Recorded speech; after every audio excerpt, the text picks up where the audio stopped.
कि पानी जो है होना चाहिए खेत के लिए, इसके लिए कैसे? ये तो नहीं, मैं आपसे पहले ये देख लें, पहले तो ये होगा बीमे का। दूसरा उसमें यह है कि जो उसको इनपुट्स मिलने चाहिए वो बिल्कुल ठीक है, पानी मिलना चाहिए, लेकिन पानी का एक बड़ा इंटरेस्टिंग है। अगर आप महाराष्ट्र में जाते हैं तो मिलता है, सोल्यूशन मिलता है कि साहब ये आत्महत्याएं इसलिए हो रही हैं क्योंकि यहाँ पर इरीगेशन 35% है। अगर ये 100% हो जाएगी या 70% हो जाएगी तो आत्महत्याएं कम हो जाएंगी।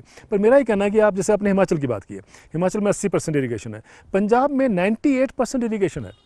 98% इरीगेशन के बावजूद भी किसान आत्महत्या कर रहे हैं। इसका मतलब इरीगेशन का रोल तो होता है, हाँ जी, लेकिन उसका मतलब उससे ज़्यादा हमें कहीं देखना पड़ेगा कि क्या कारण है इसका, एग्रेरियन क्राइसिस क्यों है, और उसी पे हम सबका फोकस है। जो सम्मेलन हमने किया था शिमला में, उसका भी यही एक ध्येय था कि भाई हम लोग एक नेशनल लेवल पे एक सोच अपनी भी बना लें कि क्या कारण है। उसमें हमने एक चीज़ सोची है, जो 2019 में कहीं ये इरादा तो नहीं कि इकट्ठे होकर कुछ करना है, ऐसा तो नहीं है? देखिए 2019 में क्या किसान सारे देश के एक मजा चिखाना है सबको जो राजनीतिक दल है, ऐसा इकट्ठा हो जाए। एक तो देखिए सोच ये भी आ रही है, मैं आपसे शेयर करूंगा कि एक पॉलिटिकल पार्टी सिर्फ देश में किसानों की बने, ये भी बात हो रही है, लेकिन क्या उसके लिए हम सक्षम हैं अभी हमें नहीं मालूम।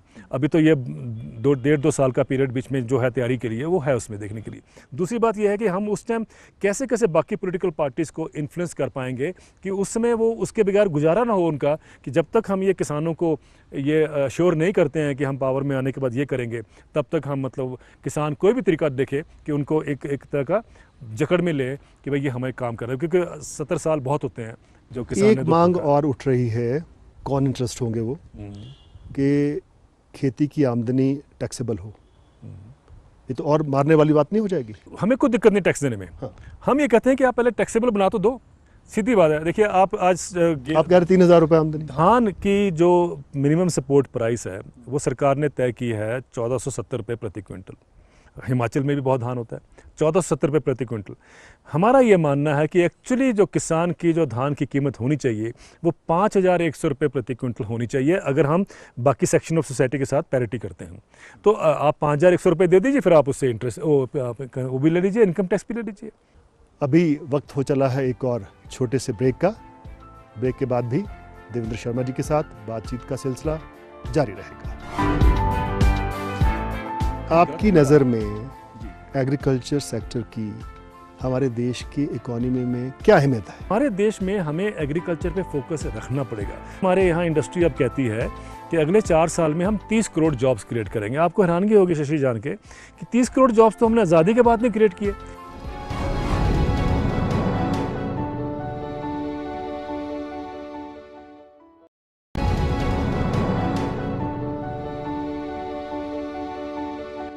ब्रेक के बाद आपका एक बार फिर से स्वागत है।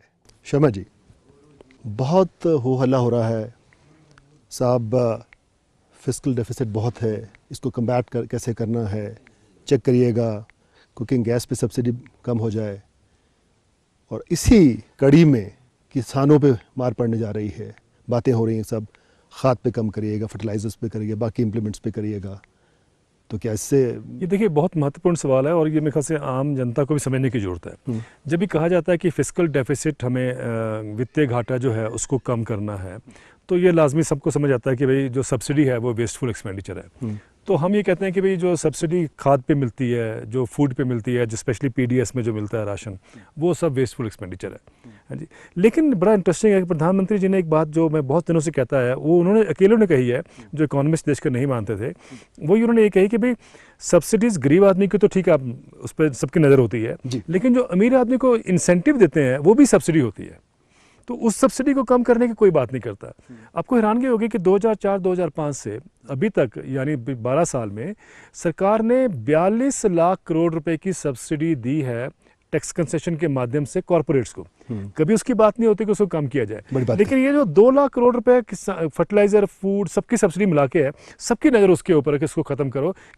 तो कहीं ना कहीं हमें देखना है कि हमारे देश में ऐसा क्यों होता है जी।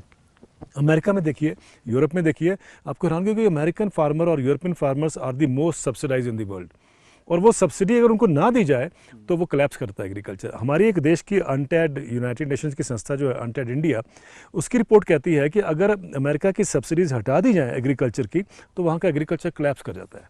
इसका मतलब है कि वो एग्रीकल्चर सस्टेन ही सिर्फ इसी वजह से सब्सिडीज़ पे हो रहा है। और हमारे देश में कहा जाता है कि अब सब्सिडीज हटा दो। हमारा कहना है कि नहीं, सपोर्ट सोशल सिक्योरिटी नेटवर्क और जो कहते हैं नेट जो है वो बहुत ज़रूरी है किसानों के लिए भी और खेती में। उसको कम करना, अब तो मिनिमम सपोर्ट प्राइस जो किसानों को मिलता है, न्यूनतम मूल्य मिलता है, उसको सब्सिडी गिनता है WTO, और उसको कहा जा रहा है कि इसको हटाइए। तभी आप देखेंगे हमारे देश में मिनिमम सपोर्ट प्राइस को हटाने की बात हो रही है। अगर मिनिमम सपोर्ट प्राइस भी हट जाएगा तो किसान को मुझे बताइए दाम जो हम कहते हैं ना वाजिब दाम, वो कौन देगा? आज तो अब कम से कम मिनिमम सपोर्ट तो पैसे मिलता है ना उसको, फिर तो आप बाजार के हवाले हो गए।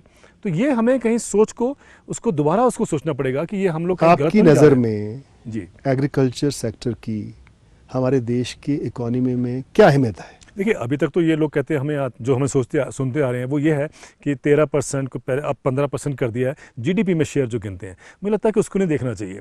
हमारी जो पॉपुलेशन है वो अगर 70% जो पॉपुलेशन है आज देश की, वो अगर एग्रीकल्चर या डायरेक्टली और इनडायरेक्टली उस पर बेस्ड है तो इसका कितना बड़ा रोल है आप स्पष्ट है। तो हमारे देश में हमें एग्रीकल्चर पे फोकस रखना पड़ेगा, लेकिन सोच इकोनॉमिक ये है कि इन लोगों को निकाल कर हम शहरों में ले आएँ।